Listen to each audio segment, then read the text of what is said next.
આપણા ભારત દેશમાં મહાન અને પરાક્રમી રાજા હતા.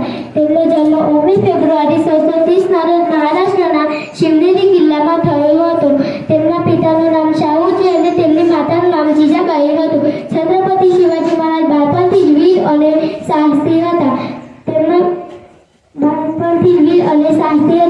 મલ્લયુદ્ધ, ભાલાબચ્છી, તલવાર, ઘોડેસવારી અને બાણવિદ્યામાં તે ખૂબ જ કુશળ હતા. તેમણે પોતાની બનાવેલી સેના દ્વારા માત્ર 19 વર્ષની ઉંમરમાં તોરણ, સિકંદ અન્ય કિલ્લાઓ પર વિજય મેળવ્યો હતો.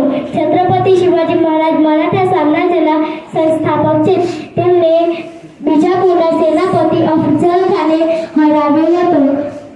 તેમણે દિલ્હીના મુગલ સમ્રાટ ઔરંગઝેબ સાથે પણ લડાઈ કરી હતી. તે ધર્મનિરપેક્ષ હતા, બુલંદ વંશના માલિક હતા. 3 એપ્રિલ 1680 ના રોજ તેમનું અવસાન થયું. તેમનું નામ ભારતીય ઇતિહાસમાં મહારાજાના રૂપમાં અમર રહેશે. 19 ફેબ્રુઆરી તેમનો જન્મદિવસે શિવ જયંતિના રૂપમાં મનાવવામાં આવે છે.